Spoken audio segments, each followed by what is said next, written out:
you ever freaking bring the freaking military into this country? I don't understand why we let the freaking military guys come over here and recruit you in school. We don't let pimps come into school. Anyone interested in being a hoe? If you join the military, it's because you have no other options. Because you didn't take care of business academically, because your parents didn't love you enough to push you. They're dumb shit. They're not talented people. They're not like high-level thinkers. They're not academic people. They're not intellectual people. They're the freaking lowest of our low. My name's John Davis, and I'm the editor and host of The War Elephant. But before that, I was a sergeant in the United States Marine Corps. That's me, on my first of 2 deployments to Iraq.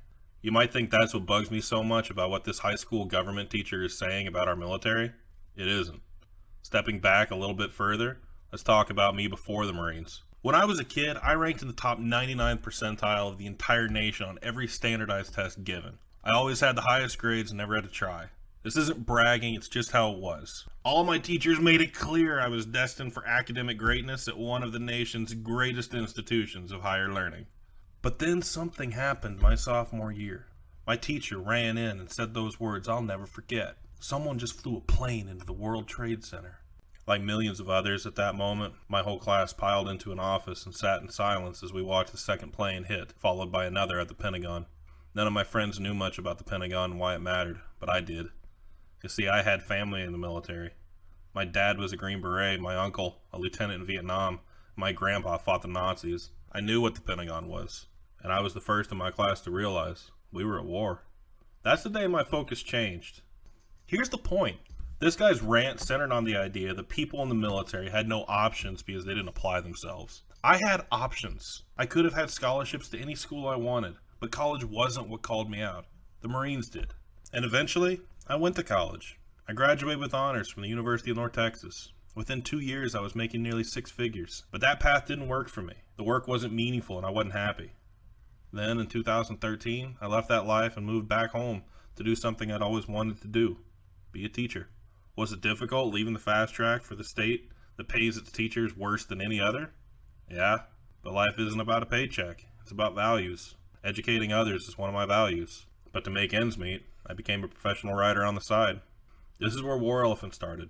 I began writing online to describe my experiences in the military from a first-hand perspective, and to correct many untruths about warfighters, veterans, and the Iraq War. That grew to me representing a whole host of views many in our nation had never heard. You remember when the Family Research Council, a pro-life advocacy group in D.C., became the target of a terrorist attack, only after being called a hate group by the Southern Poverty Law Center? I didn't guess that you've heard about that. Most news never talked about it.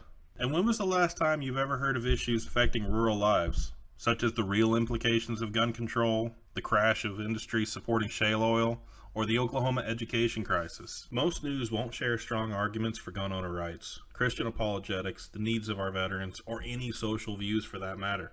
I've faced a lot of harassment for making those defenses, but that didn't bother me because I represented a lot of good people and educated others on subjects they only thought they understood. And it paid off. On the website Quora, where I got started, I attracted over 63,000 followers, which isn't much by some sites, but there it placed me in the top 100 users out of millions. My content raked in about 40 million views, and I've been published in over 30 different outlets, including Forbes, Newsweek, Time, Fatherly, Business Insider, and even We Are the Mighty. It seems people really wanted to hear something new, or at least something that represented them when others refused. Then this Gregory Salcido of El Rancho High School comes out, bullying students from a position of trust and power for the crime of wearing a Marine Corps t-shirt in his presence, thus necessitating a completely unchecked rant accosting the United States military in his United States government class. That doesn't sit well with me. Where this guy used his podium as a pulpit for intolerant beliefs, I would never force my views on students. But that's not even the big problem.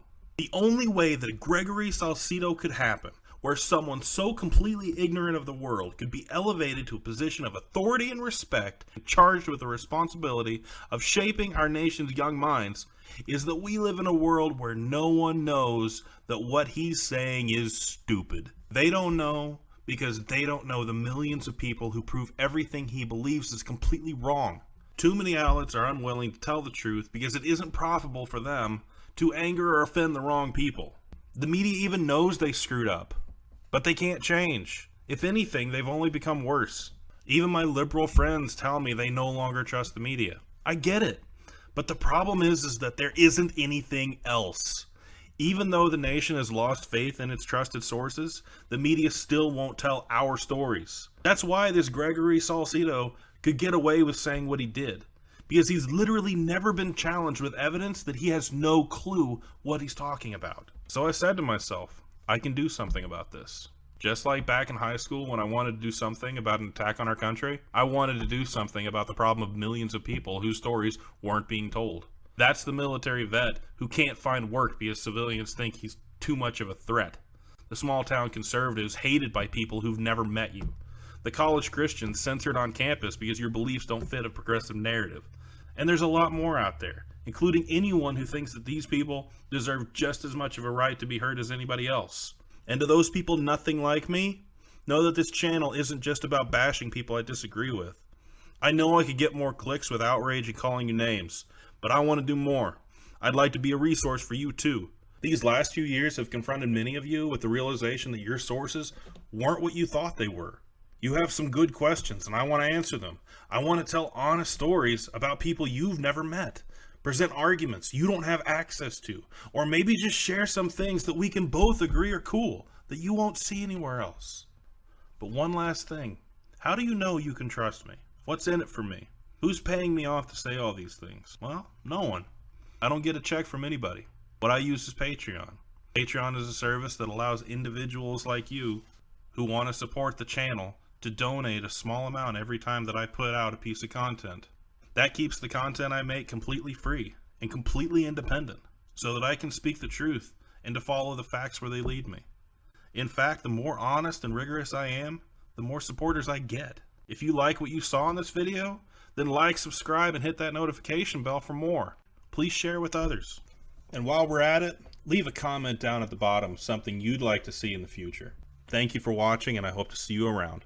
Simplify and God bless. War Elephant out.